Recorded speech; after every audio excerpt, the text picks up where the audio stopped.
오늘 10번째 다니엘 21일 말씀 양육 밤입니다. 가슴에 손을 놓고 한번 따라해 보시죠. 성령님이 나와 함께 하십니다. 오늘 밤에 기적이 일어납니다. 예수님을 꼭 만나고 돌아갑니다. 그런 기적이 일어나게 될 줄 믿습니다. 오늘 예수 그리스도의 생애와 사역에 대해서 시간이 닿는 대로 말씀을 나누도록 하겠습니다. 먼저 우리 예수 그리스도의 생애에 대해서 잠깐 살펴보겠습니다. 자, 우리 교재 53페이지 보시면 우리 예수님의 유년기에 대해서 이렇게 얘기합니다. 같이 한번 읽어볼까요? 시작. 예수님은 요셉과 마리아 사이에서 베들레헴에서 탄생하셨다. 베들레헴은 누구 고향이에요? 다윗의 고향이었는데 예수님이 베들레헴에서 탄생하게 된 것은 요셉이 다윗의 후손으로 그곳에 인구조사를 받아야 했기 때문입니다. 자, 예수님의 탄생 사건은 구약 예언에 보다 성취입니다. 자, 미가복음이 아니죠. 미가서에 보면은 이런 말이 나옵니다. 같이 한번 5장 2절 읽어볼게요. 시작. 베들레헴 에브라다야, 너는 유다 족속 중에 작을지라도 이스라엘을 다스릴 자가 너에게서 내게로 나올 것이라. 그는 근본은 상고에 영원히 있는 자느라. 자, 베들레헴을 향해 이렇게 예언합니다. 미가 선지자가 베들레헴 에브라다야, 너는 유다 족속 중에 작을 수 있지만, 자, 그 다음에 읽어보세요. 이스라엘을 다스릴 자. 그게 누굽니까? 예수 그리스도죠. 예수님이 너에게서 내게로 나올 것이다. 그는 원래 근본이 상고의 영원에 있느니라. 자, 한번 앞을 보시면은요, 이 이스라엘 지도입니다. 이스라엘의 제일 핵심 포인트는요, 이 고구마같이 생긴 동그라미가 우리가 잘 아는 갈릴리라고 하는 호수 또는 갈릴리 바다입니다. 아주 큰 바다예요. 헐몬산에서 이슬 같은 물들이 내려가지고 요 갈릴리 호수를 이룹니다. 왼쪽은 지중해가 펼쳐져 있고요. 쭉 따라가지고 따라해보세요. 요단강이 흘러가지고요. 맨 끝에 이런 사해바다가 생깁니다. 이 사해는 우리가 잘 아는 것처럼 데드씨, 죽을 사자를 씁니다. 사해바다, 죽은 바다라는 뜻이죠. 여기서 물이 쭉 생명수처럼 내려오는데 여기 있는 물은 밖으로 내보내지 않아요. 그러니 여기 있는 물들이 죽은 바다, 사해를 이루고 영어로는 dead sea, 죽었다라는 거예요. 그래서 그냥 소금기만 가득한 말 그대로 사해 바다가 펼쳐지게 됩니다. 우리 신앙도 하나님의 생명의 말씀을 공급받아 늘 나누어주는 신앙 되기를 주의 이름으로 축원합니다. 받기만 하고 흘러내리지 않으면 이것이 오히려 썩어서 고인물이 될 수 있다는 것이죠. 항상 하나님의 은혜는 나눌 때에 더 큰 은혜가 임하게 될 줄 믿습니다. 그래서 믿지 않고 신학적인 지식만 가득한 사람들은요, 그 믿음을 흘러내보내지 않고 자기 지식만 쌓기 때문에 자칫 잘못하면 신학적인 지식 때문에 오히려 하나님에 대한 믿음이 죽은 사해처럼 죽을 수도 있습니다. 저 여러분들은 배운 것을 나눠주는 사람들 되기를 주의 이름으로 축복합니다. 오늘 성전에 오신 분들은 집에 가면 아이들에게 말씀을 한번 좀 가르쳐 주시고요. 또 말씀을 공부하고 은혜 받은 것은 주변 사람들하고 나누면 더 큰 은혜가 임하게 될 줄 믿습니다. 자, 이 갈릴리 바다에서 원래 왼쪽에 떨어진 곳에 나사렛이라고 하는 동네가 있습니다. 우리 예수님은 나사렛 예수님이시죠. 성경에도 보면은 나사렛이라는 데서 뭐 선한 것이 나오겠어? 그러니까 이건 뭐냐면 이쪽은 다 이방인 지대예요. 사마리아 가는 쪽이 이쪽이기 때문에 예수님 이쪽에 가지도 않았고 이방인 지역이 아주 낙후된 곳입니다. 근데 예수님은 원래 나사렛 예수기 때문에 이곳에서 성장하셨습니다. 그런데 웬걸 갑자기 예수님의 육신의 아버지 요셉이 이 사해 바다 옆쪽에 베들레헴이 있습니다. 이 베들레헴이 예수님이 탄생한 지역이에요. 우리 요셉과 어머니가 이 베들레헴으로 이쪽으로 이동을 합니다. 그리고 여기서 아기 예수님이 탄생을 하게 됩니다. 그러니까 예수님이 태어난 고향은 어디예요? 정확하게 얘기하면 베들레헴이죠. 그렇지만 예수님이 다시 오리지널로 성장한 곳은 어디다? 나사렛이라고 하는 동네라는 거 머릿속에 하나 기억하시면 좋을 것 같습니다. 그래서 우리 예수님은 베들레헴에서 태어났고, 자, 이것은 미가 선지자가 베들레헴은 비록 작은 곳이지만 이스라엘을 다스릴 자, 그게 누구예요? 예수님이 탄생할 것을 말씀하셨다는 것입니다. 우리 예수님은 출생하고 8일 만에 할례를 받아요. 과연 그런지 누가복음 2장 21절이에요. 시작. 할례할 8일이 되매 그 이름을 예수라 하니 곧 잉태하기 전에 천사가 일컬은 바, 잉태하기 전에 천사와 예언했던 그대로 예수님이 태어나셨고 8일 만에 할례를 받았습니다. 이것은 하나님의 백성이라는 언약의 징표입니다. 자, 그렇다면은 이제 예수님은 또 헌신 의식에 참여하게 됩니다. 출생하고 난 다음에 40일이 지났어요. 예수님을 성전에 데리고 갑니다. 그리고 헌신 의식을 받게 됩니다. 참 여기서 보시면 헌신 의식은 뭐냐면 이스라엘에서 장자가 태어나면 하나님께 바치는, 따라해보세요, 서원 의식. 레위기 12장이라든가 출애굽기 13장에 나와요. 일종의 서원하는 의식이었습니다. 자, 그러면 53페이지 제일 밑에 줄 한번 읽어보겠습니다. 이때 시작. 이때 시므온과 안나가 예수님이 바로 만민을 구원할 그리스도인 것을 증거하였습니다. 자, 보시면 누가복음 2장 30절로 32절만 시간 관계상 읽어보겠습니다. 시작. 내 눈이 주의 구원을 보았사오니 이는 만민 앞에 예비하신 것이요 이방을 비추는 빛이요 주의 백성 이스라엘의 영광이다 하니. 그 다음 절 볼까요? 31절 시작. 내 눈이 주의 구원을 보았사오니 이는 만민 앞에 예비하신 것이요 이방을 비추는 빛이요 주의 백성 이스라엘의 영광이다 하니. 자, 사랑하는 성도님들, 우리 이 말씀을 보면요, 시몬과 안나가 우리 예수 그리스도가 온 열방과 만민을 구원할 것을 여기서 선포하는 것을 보게 됩니다.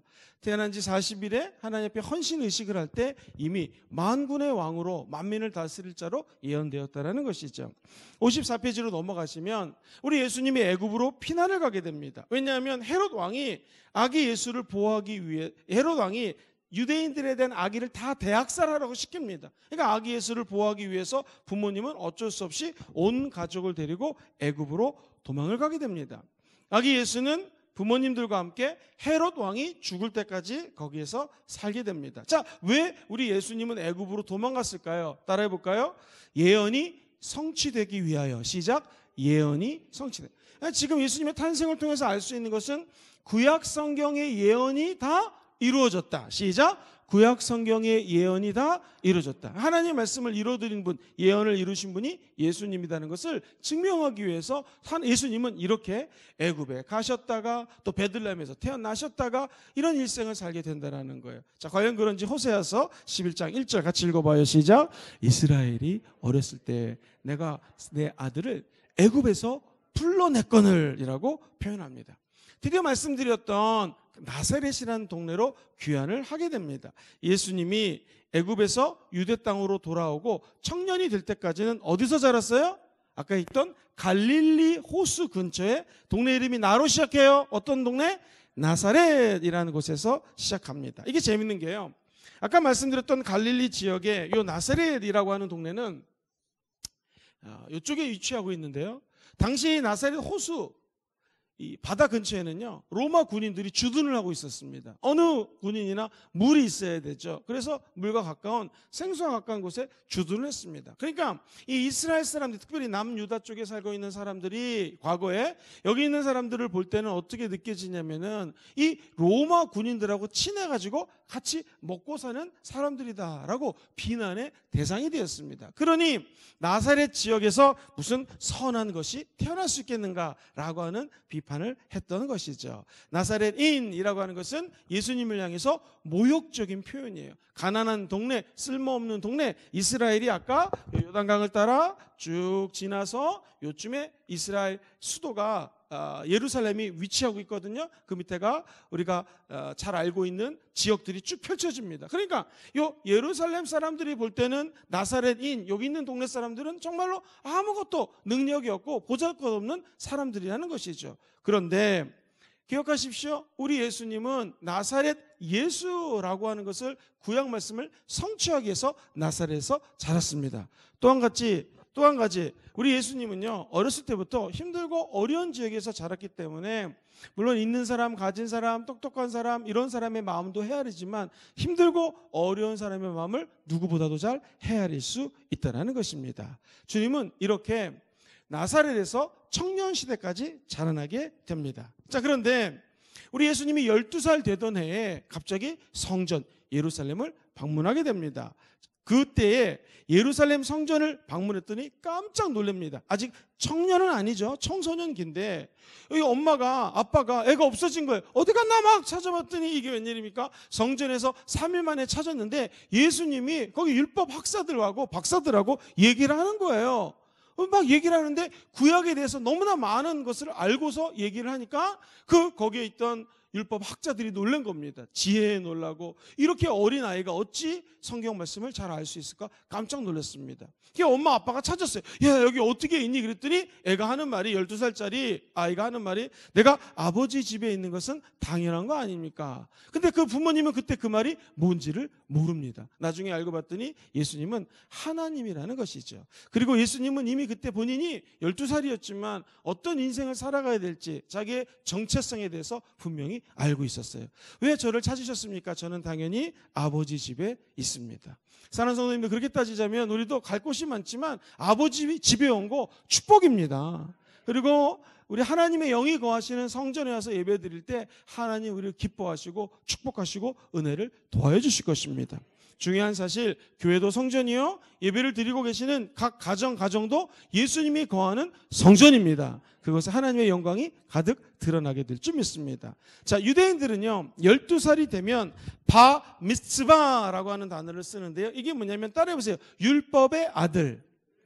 바 미츠바라는 것은 12살이 되면 공동체 구성원으로서 권리도 가지고 의무도 가져요. 그러니까 우리가 볼 땐 12살은 애인데 이 유대인들은요 12살이 되면 바 미츠바, 이 말은 너가 율법의 아들이다 인정되기 때문에 우리 공동체에서 의무가 있다, 마땅히 해야 될 일은 해야 된다, 또한 너에게 뭐가 있어요? 권리가 있다라고 가르친다라는 것입니다. 우리 예수님은 12살에 성전 방문했다. 이것은 하나님이 주시는 율법을 지키고 행할 수 있을 정도로 신앙이 성장했다라는 것을 알 수가 있습니다. 제가 아까 예수님이 어디서 성장하셨다고 그랬죠? 나사렛에서 성장했다고 그랬습니다. 자, 우리 같이 한번 54페이지 중간에 보면 나사렛의 성장 읽어봅니다. 시작. 예수님은 갈릴리 나사렛에서 부모 형제들과 함께 하나님의 사역을 감당한 공생애 때까지 장성하게 되었습니다. 이 공생애라는 것은 뭐냐면 하나님이 공적인 사역을 시작하는 것을 공생애라고 얘기합니다. 자, 그렇다면 예수님이 지금이 어렸을 때는요 공생애랑 반대말로 따라해볼까요? 사생애. 공생애를 살기 전에 우리 예수님은 사생애를 사셨다, 이렇게 표현을 합니다. 어려운 말인데 쉽게 얘기하면 공생애는 예수님이 30살에 예수 그리스도가 하늘의 영광을 체험하고 하나님의 영이신 성령님을 비둘기같이 강림하는 것을 체험합니다. 그리고 광야에 가가지고 40일 금식하시고 마귀를 무찌르시고 사역을 하십니다. 그것을 우리는 공생애라고 그래요. 약 3년 반 정도의 공생애를 사셨다. 그럼 사생애는 뭐예요? 30살 될 때까지 개인적인 생애를 준비하셨다. 자, 그렇다면 예수님은 사생애 때 뭘 했을까요? 따라볼까요? 공생애 준비기간. 시작. 공생애 준비. 하나님의 사역을 할 수 있는 이것을 준비한 시간이 사생애였다. 근데 우리 예수님은 아까도 말씀드렸지만 배우셨습니다. 열심히 공부했습니다. 오늘 저와 여러분들이 공부하는 이유도 하나님의 일을 하기 위해서 공부하는 줄 믿습니다. 구약에 대해서 적어도 통달했습니다. 율법학자들이 아니 12살짜리가 어찌 이렇게 성경을 많이 하는가. 또 놀라운 것은 좀 이따 설명하겠지만 마귀가 와가지고 유혹해요. 그때 예수님이 마귀를 뭘로 물리쳤어요? 1번 칼로, 2번 말씀으로. 정답이 뭐예요? 말씀으로. 그냥 무의식 쪽에 주님이 암송했던 말씀, 신명기 말씀을 선포하니까 귀신이 떠나가더라. 그게 뭐예요? 우리 예수님은 말씀을 구약에 대해서 적어도 달달달달 암송하고 계셨다라는 거예요. 사랑하는 제자들아, 하늘을 보아라, 들에 핀 백합화를 보아라. 그리고 사람들의 세상 사는 이야기, 그리고 여인들이 담소하는 이야기, 모든 것들을 우리 예수님은 예의주시하시면서 자연을 통하여 사람들과의 관계를 통해서 인간관계, 또 하나님에 대한 지식, 영성, 지성, 사회성, 인간성, 인간관계, 기타 등등의 것을 공생애를 하기 위해서 철저하게 사생의 기간 동안 준비했다라는 것이죠. 이것을 한마디로 누가복음에는 예수님을 이렇게 표현해요. 2장 52절 큰 소리로 시작. 예수는 지혜와 키가 자라가며 하나님과 사람에게 더욱 사랑스러워 가시더라. 자, 예수님은 첫째 뭐가 자라가요? 지혜가 자라났다. 그 다음에 뭐가 자라나요? 키가 자라났다. 그 다음에 뭐가 자라요? 하나님과 사람에게 어떻게 하셨어요? 사랑받으셨다. 자, 여기서 우리가 알 수 있는 것은 하나님이 지혜가 자라갔다. 하나님의 아들 예수님이 지혜가 자라났다. 이 말은 우리 주님께서 열심히 지성을 연마했다라는 거예요. 알을 통해서 문제를 해결할 수 있는 하나님의 특별한 지혜의 은혜가 임했다라는 것이죠. 또한 키가 자라났다는 것은 무엇입니까? 우유를 많이 드셨을까요? 그래서도 자랐겠지만 예수님이 키가 자랐다는 것은 따라해볼까요? 육체적 성장, 즉 지성 또는 체력이 튼튼했다라는 것입니다. 우리 예수님은 수없이 많은 거리를 걸어 다니셨습니다. 물론 그때는 차가 없었기 때문에 그 걸어 다닌 것을 어떤 학자가 조사를 해봤는데요, 무지무지 많이 걸어 다니셨어요. 3년 반 동안 공생애 동안 위아래 베들레헴 나사렛 왔다 갔다 하시면서 사역하시면서 건강을 챙겼다라는 것이죠. 그리고 예수님이 성장할 때 모습도 지혜가 자라고 키, 체력이 자라났다. 자, 하나님에게 사랑받았다. 따라해볼까요? 영성이 자라났다. 그리고 사람에게 사랑받았다. 따라해볼까요? 인간관계 또는 인성 내지는 사회성, 이런 것들이라고 얘기를 할 수 있겠죠. 우리 예수님이 시간 관리를 잘하셨죠. 철저히 혼자서 새벽에 기도하셨고 철야 예배를 통해서 밤새도록 날이 맞도록 밤이 맞도록 하나님께 철야 예배 드리셨고요. 그러니까 우리 예수님은 시간 관리도 탁월했다는 것을 알 수가 있습니다. 그럼 지성, 체력, 영성, 인간관계, 인성, 사회성, 시간 관리, 이 모든 것들이 최근에 학자들이 얘기하는 리더십 중에서도요, 이 셀프 리더십이라고 하는 말이 있거든요.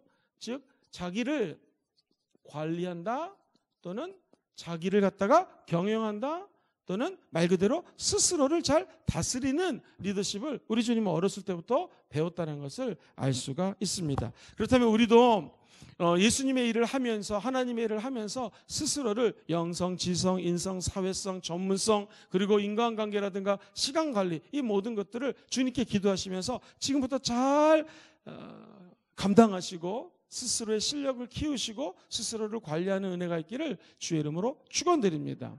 미국의 유명한 대통령이 종교 지도자들, 목사님들 앞에서 머리를 숙이고 제 여자 비서 루안스키라는 여인과 넘어서는 안 될 선을 넘었습니다 라고 고개를 떨구면서 마치 초등학생이 잘못한 것을 사람들 앞에서, 선생님 앞에서 얘기하듯이 고백한 적이 있습니다. 여러분, 세계 최강 대국의 대통령이에요. 부러울 게 없습니다. 세계 대통령이라도 과언이 아니지 않습니까? 그런데 스스로에 대한 리더십, 자기를 잘 관리하지 못했을 때는요, 고개를 숙이고 그 미국 전체 리더십에 악영향을 끼쳤던 것을 보게 됩니다. 그러므로 우리는 다른 사람들을 리더하기 전에 먼저 하나님과의 관계에서 우리 스스로를 리더할 수 있는 셀프 리더십, 자기 스스로를 리더할 수 있는 리더들이 되시기를 주의 이름으로 축원드립니다.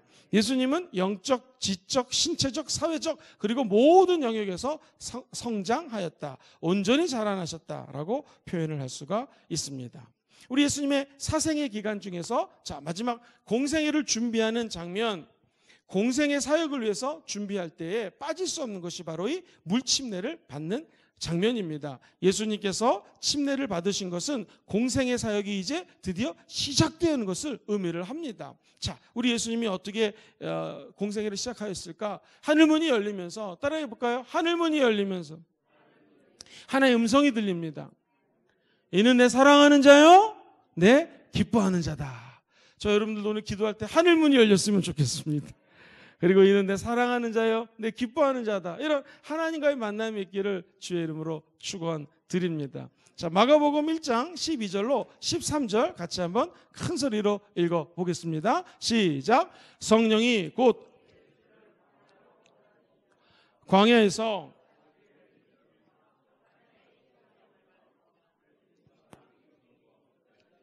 천사들이 수종 들더라. 자, 예수님이 곧 광야로 나갔어요. 근데 누가 광야로 데리고 나갔어요? 성령이 예수님을 광야로 몰아내신지라. 40일을 계시면서 사탄에게 시험을 받았고 들짐승도 있었고, 근데 맨 끝에 영적 전쟁을 이기고 났더니 천사들이 수종 들더라. 이게 도대체 무슨 말일까요? 우리 예수님이 물침례를 받았습니다. 말씀드렸던 것처럼 하늘 문이 열리면서 성부 하나님의 음성이 성자 예수님께 들립니다. 그리고 비둘기 같은 성령의 모습이 강림을 하게 됩니다. 창세기 1장 2절에 보면 혼돈이 있고 이 땅이 어둠이 있고 그리고 이 땅에 공허함이 있었는데요. emptiness는 공허함이거든요. 근데 무엇이 수면 위에 운행하셨어요? 비둘기 같은 성령님, 하나님의 신, 하나님의 영, 즉 성령님이 수면 위에 운행하셨듯이 물침례 받는 그 장면 속에서 하나님의 영, 성령이 비둘기 같은 모습으로 예수님에게 임합니다. 그래서 성부 하나님이 성자 예수님에게 임하셨는데 비둘기 같은 성령님의 모습으로 임하셔요. 그래서 말씀드렸던 것처럼 성부, 성자, 성령 삼위일체 하나님이 물침례하는 장면 속에 나타나게 됩니다. 저와 여러분들도 침례를 받았다는 것은 뭐예요? 사람들 앞에 성부, 성자, 성령의 이름으로 침례를 받고요. 우리가 이제 하나님의 아들 예수님처럼 감히 공생애는 아니지만 하나님의 사역을 할 수 있는 사람으로 거듭나게 된다는 거예요. 공표하고 예표하게 된다는 것이죠. 만약에 상식적으로라면 제가 성령의 충만함을 받습니다. 성부 하나님 음성을 들었습니다. 그러면 일반 사람들은 나가서 사역을 해야 되고요. 귀신이 들린 자를 치유해야 되고요. 아픈 사람을 고쳐야 될 텐데 여기 보면 마태복음에 보면 특별히 4장에 성령에 이끌려. 그리고 성령이 몰아냈다. 누가복음은 성령에 이끌려서 간 곳이 어디예요? 사막이에요. 사막. 아까 제가 이런 지도를 잠깐 드렸는데 갈릴리에서 쭉 내려가면은 이런 사해가 있는데요. 이 옆에 있는 지역이 바로 여리고라고 하는 사막 지역인데 우리 주님이 물침례 받은 곳은 이곳이거든요. 이곳에서 이 사막 지역으로 나가게 된다는 것이죠. 며칠 동안 금식하셨어요? 40일 동안을 금식합니다. 이거 도대체 왜 하셨을까요? 여러분 요거 굉장히 영적으로 깊은 의미가 있습니다. 오늘 요거 강의 하나만 잘 들으셔도 굉장히 유익할 거예요. 창세기 3장 6절에 보면은 야, 너 정말 저 선악과 따먹지 말라고 하던 했을 때에 하와가 이거 먹으면은 진짜 이게 눈이 밝아져서 하나님처럼 되올까 한다라고 그랬더니 마귀가 아니야, 너 이거 보면은 진짜 하나님처럼 되고 엄청난 영광이 있으니까 막 유혹을 합니다. 그러니까 하와가 눈을 들어서 딱 선악과를 보니 한번 따라해 볼까요? 먹음직스럽고 그 다음에 보암직스럽고 그 다음에 뭐예요? 지혜롭게 할 만큼 탐스럽다고 그랬어요. 이야, 이 사탄이 우리 인간의 마음속에 첫 번째 먹음직스러운 유혹, 두 번째 보암직스러운 유혹, 세 번째 지혜롭게 할 만큼 탐스러운 유혹을 지금도 끊임없이 주는 거예요. 마귀는 어제나 오늘이나 영원토록 계속 인간들에게 이 세 가지를 가지고 유혹한다라는 것이죠. 그러면 오늘 마태복음 4장에 보면은 우리 예수님은 이 아담과 하와가 당했던 유혹과 예수님은 이 사역 속에서 어떻게 대처를 할까요? 성경에 보면은 예수님에게 마귀가 나타나서 똑같은 루트로 공격을 합니다. 예수님이 지금 40일을 금식하셨어요. 그럼 예수님에게는 약점이 무엇입니까? 배가 고픈 거죠. 예수님은 완벽한 하나님. 시작. 예수님은 완벽한 하나님. 이걸 신성이라고 공부했죠. 우리 예수님은 또 온전하신, 완전하신 인간. 이걸 뭐라고 그랬어요? 인성이라고 그랬어요. 이걸 양성, 예수님은 양성을 갖고 있다. 예수님이 온전한 인간으로 오셨기 때문에 너무 배가 고픕니다. 마귀는 우리에게 가장 약점을 틈타요. 어떤 사람이 배가 고프면 보암직스러운 유혹이 아니라 먹음직스러운 유혹으로 도전한다는 거예요. 만약 어떤 사람의 약점이 돈이다. 100% 마귀는 뭘 갖고 유혹할까요? 돈을 가지고 유혹합니다. 만약 어떤 남자 성도의 약점이 여자 성도다, 여자다, 예쁜 여자다, 젊은 여자다. 그럼 마귀는 뭘 갖고 유혹할까요?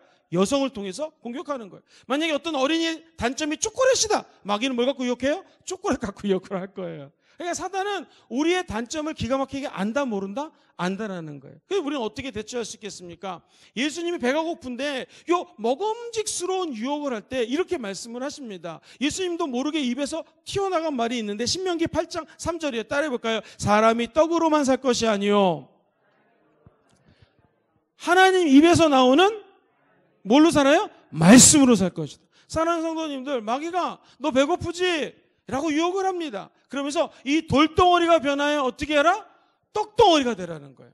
여러분, 이 마귀의 유혹으로부터 자유케 되는 역사가 말씀에 있다는 것입니다. 이 마귀가 아주 교묘한 것이요. 돌덩어리가 변해서 떡덩어리가 되라 라고 유혹하기 전에 네가 만약 하나님의 아들이거든 이라고 물어봅니다. 영어로 if you are the son of God. 무슨 뜻이냐면 if는 조건절이잖아요. 너 정말 하나님의 아들이냐? 사랑하는 성도님들, 예수 믿고 구원받아 하나님의 아들, 딸 된 거 믿으면 아멘 해볼까요? 근데 마귀는 유혹하는 거예요. 너 정말 예수 믿고 구원받아 하나님의 아들이니? 하나님의 딸이니? 김집사, 너 어저께 가서는 안 될 것 같잖아. 누구 미워했잖아. 나쁜 짓 했잖아. 술 먹었잖아. 나쁜 친구 있잖아. 너 누구 미워하잖아. 이렇게 유혹을 하는 거예요. 여러분, 이때 이 마귀의 유혹을 이길 수 있는 것이 무엇입니까? 하나님의 말씀입니다. 그래서 우리가 말씀 공부를 해야 된다는 거예요. 예수님은 마귀가 이 돌덩어리가 변해가지고 너 떡덩이가 돼서 좀 먹어라. 하나님의 아들이잖아. 라고 유혹했을 때 뭐라고 그랬다고요? 사람이 먹는 떡으로만, 먹음직스러운 유혹만 사는 게 아니라 하나님 입에서 나오는 뭘로? 말씀으로 살 거예요.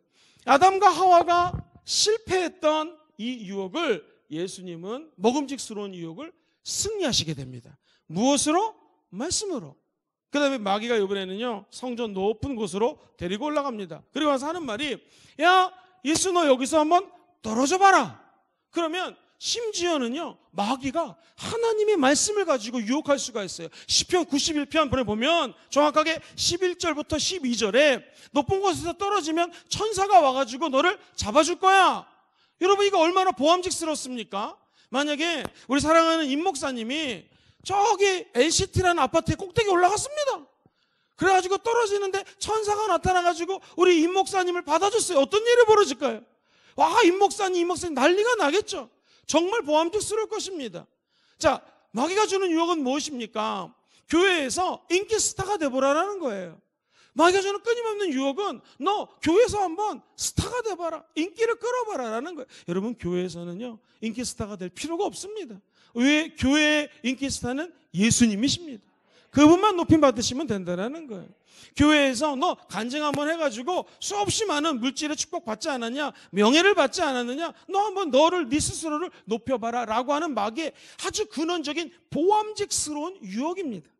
이거를 어떻게 이길 수 있겠습니까? 성경까지 들이밀면서 시편 91편 11절로 12절에 이런 말씀이 있으니까 너 요 말씀, 아까 얘기했던 것처럼 예수님은 구약의 말씀을 이뤘잖아요. 너 시편 말씀 한번 좀 이뤄봐라. 이 성전 높은 곳에서 떨어져봐. 분명히 천사가 나타나서 잡아줄 거야. 여러분, 이 유혹이 예수님에게만 다가올까요? 아니, 오늘날을 살고 있는 저와 여러분들에게도 끊임없이 나타납니다. 보암직스러운 유혹. 우리 목사님들은요, 집회 가가지고 설교 한번 잘하거나 강의 잘하면은요, 성도님들이 목사님 은혜 받았어요. 조심해야 돼요.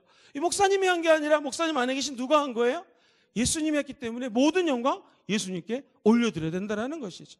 이게 마귀가 주는 끊임없는 유혹입니다. 목회자뿐만 아니라 모든 성도들에게 마귀는 하나님의 아들이거든 한번 보암직스럽게 행동해 보라는 것입니다. 기억하세요. 눈에 보이는 것보다 더 중요한 건 뭐예요? 보이지 않는 예수님이 행하는 것입니다. 사람들에게 막 쇼잉업 보여주는 것보다 더 중요한 게 뭐예요? 예수님이 그 조직 안에, 그 공동체 안에 살아계시느냐, 이게 문제라는 것입니다. 우리 아들, 딸들이 세계적인 하버드 대학교, 옥스퍼드 대학교 안 가도 좋아요. 보이는 것보다 보이지 않는 예수 열심히 믿는 게 더 중요하다는 거예요. 아무리 그런 세계적인 대학 나와서 천국 가지 못하면 뭔 소용이 있겠습니까? 마귀는 끊임없이 보암직스러운 유혹에 빠지라는 거예요. 영화를 보십시오. 드라마를 보십시오. TV를 보십시오. 전부 다 보암직스러운 유혹입니다. 왜 아이들이 왜 우상을 갖다가 아이돌이라고 그래요? 아이돌은 우상이란 뜻이잖아요. 보암직스럽거든요. 왜 연예인이 되려고 그래요? 미스터 트롯, 미스 트롯 뭐 그런 거 있지 않습니까? 그런 거 나가서 왜 인기를 끌려고 그러겠습니까? 보암직스러운 유혹들이에요. 그러니까 요즘에 TV를 보거나 가수들이 나와서 춤을 추는 거 보면 굉장히 영적으로 이 마귀가 보암직스러운 유혹을 우리 특별히 청소년들 다음 세대에 가득 덫으로 막 씌워놨습니다. 이거 정말 핵폭탄 같은 덫이에요. 잘못 밟으면 터집니다. 그래서 우리가 늘 기도해야 될 게 우리 어른들뿐만 아니라 청년들, 청소년들, 30대, 40대 젊은 부부들, 우리 중고등학생들 아이들이 이 보암직스러운 유혹으로부터 보호하여 주시옵소서라고 기도해야 됩니다. 예수님은 이 보암직스러운 유혹을 어떻게 물리쳤을까요? 역시 말씀입니다. 신명기 6장 16절 보면 이런 말씀이 나와요. 주 너희 하나님을 시험하지 말아라. 예수님이 말씀만 하시면 12영, 6,000명이 넘는 천사들이 나타나가지고 예수님을 도와줄 수 있겠죠. 근데 예수님은 그 천사를 부르지 않고 마귀에게 직언을 합니다. 선포합니다. 너 하나님을 시험하지 말지어다. 하나님의 아들 예수님은 그의 입술에서 자기도 모르게 자동적으로 신명기 6장 13절 말씀을 통하여 마귀를 쫓아낸다라는 것이. 그렇다면 우리도 이 마귀가 우리를 공격할 때 물론 기도해서 쫓아낼 수 있지만 오늘 이렇게 성경 공부 왜 합니까? 말씀이 선포될 때 마귀가 떠나가게 된다는 것이.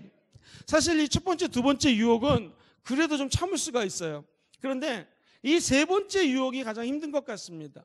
산에 데리고 올라가요. 그 다음에 천하만국의 모든 영광을 다 보여줍니다. 만약에 집 중에서 제일 비싼 집이 예를 들면 뭐 강남에 있는 뭐 아파트라면 그 아파트를 보여줬겠죠. 오늘날 마귀가 높은 곳에 데리고 올라가서 세계에서 제일 좋은 차가 람보르기니 무슨 몇 억짜리 차라면 그것도 보여줬을 것입니다.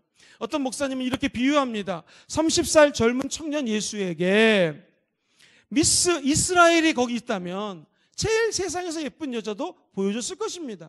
한 가지 조건이 있어요. 너 나에게 머리를 숙여 경배해라. 예수님께 말씀하기를 마귀가 나를 경배하고 나에게 절하면 지금 본 집, 지금 본 예쁜 여자, 지금 본 가장 비싼 자동차, 네가 원하는 거를 내가 다 줄 것이다. 이게 엄청난 유혹입니다.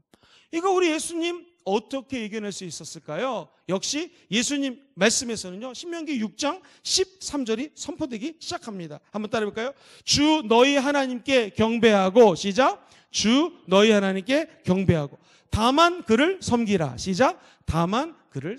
경배의 대상은 누구예요? 하나님만 경배하지 내가 왜 너에게 경배하느냐. 그 다음에 예수님 멋있는 말씀을 하십니다. 따라해볼까요? 사탄아 물러가라. 그러니까 마귀가 떠나가고 천사가 수종들더라.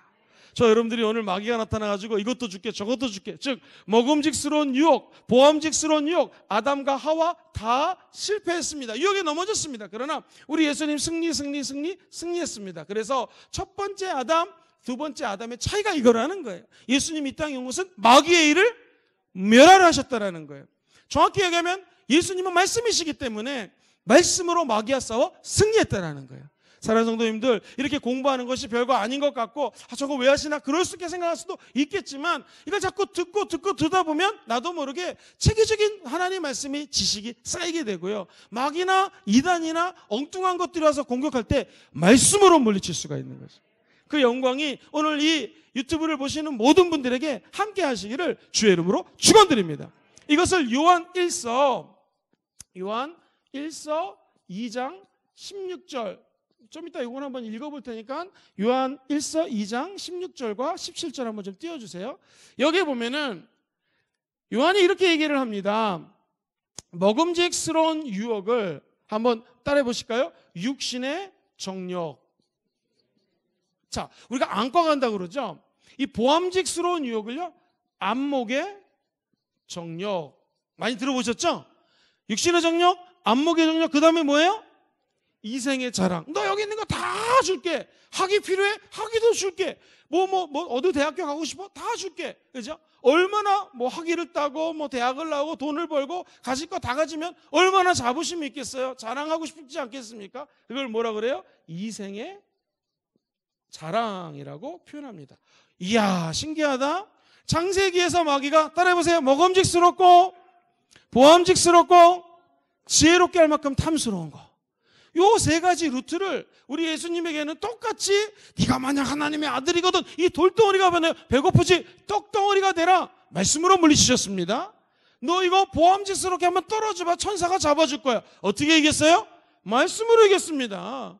너 이거 지혜롭게 할 만큼 탐스러운 거 다 줄게. 어떻게 이겼어요? 말씀으로 이겼습니다. 이것을 마귀는 오늘날 똑같이 공격해요. 한 번 더 따라해 봅시다. 육신의 정욕, 안목의 정욕, 그 다음에 뭐예요? 이생의 자랑. 이 세 가지를 마귀가 세상에서 저와 여러분들에게 갖고 와서 지금도 공격하는 거예요. 이길 수 있는 방법, 하나님의 영, 성령 충만하면 됩니다. 성령 충만하여 말씀을 선포하면 귀신이 떠나갑니다. 성령과 함께 기도하면 말씀의 영이 임하사 성령의 능력으로 귀신이 떠나가게 될 것입니다. 자, 과연 그런지 여기 우리 요한일서 2장 16절과 17절 같이 읽어봐요. 시작. 이는 세상에 있는 모든 것이 육신의 정욕과 안목의 정욕과 이생의 자랑이니 다 아버지께로부터 온 것이 아니에요. 어디로부터 왔어요? 세상 주관자, 공중 권세 잡은 자, 이 더러운 귀신, 악마, 마귀가 갖고 왔다는 거예요. 우리 어찌 이길 수 있겠습니까? 예수님이 우리 안에 함께 하시면 예수님이 처절한 유혹에서 40일 금식하고 이기셨기 때문에 저와 여러분도 이길 수가 있습니다. 이스라엘 백성들이 광야에서 40년간을 헤맸어요.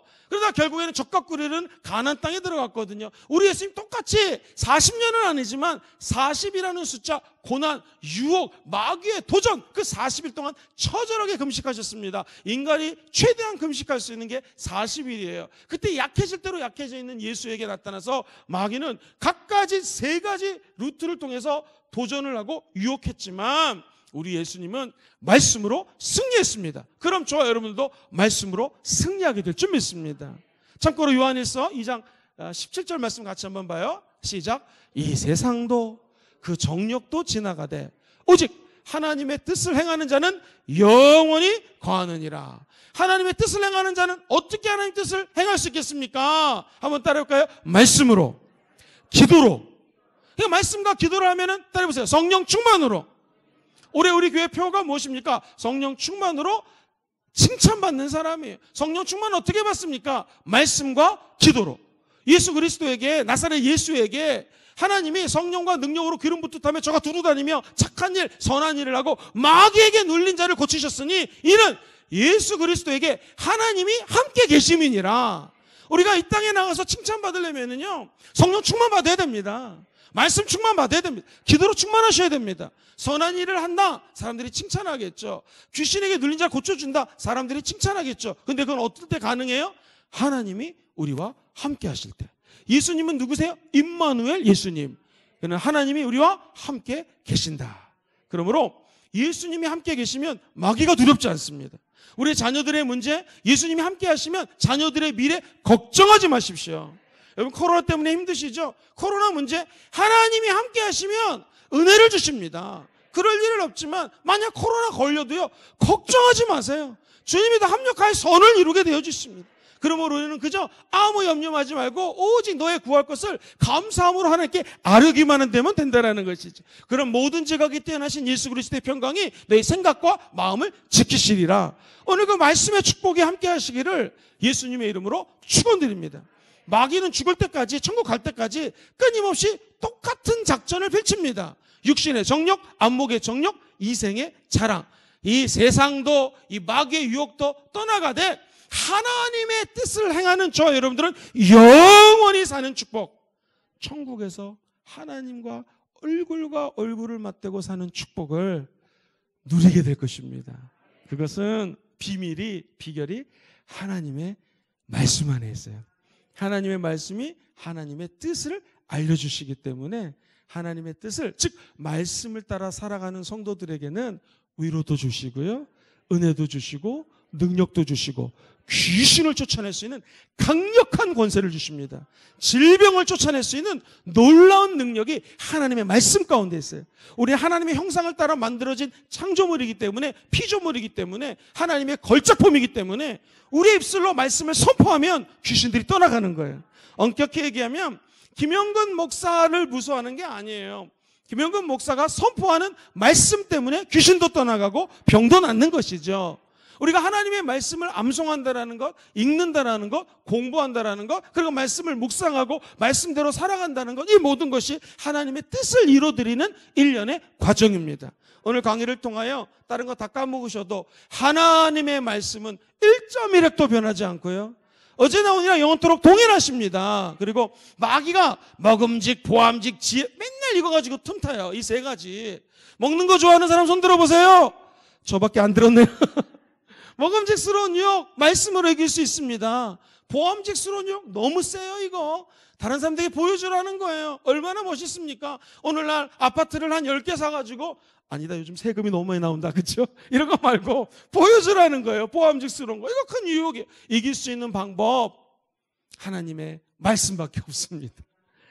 지혜롭게 탐스러운 거 다 줄 테니까 역시 말씀으로 승리하는 저 여러분 되시기를 주의 이름으로 축원드립니다. 첫 번째, 아담 실패했어요. 마귀에게 넘어갔습니다. 우리 예수님 다 승리하십니다. 그래서 예수님과 함께하면 마귀를 이길 수가 있는 것입니다. 말씀으로 승리한 여러분 되시기를 주의 이름으로 축원드립니다.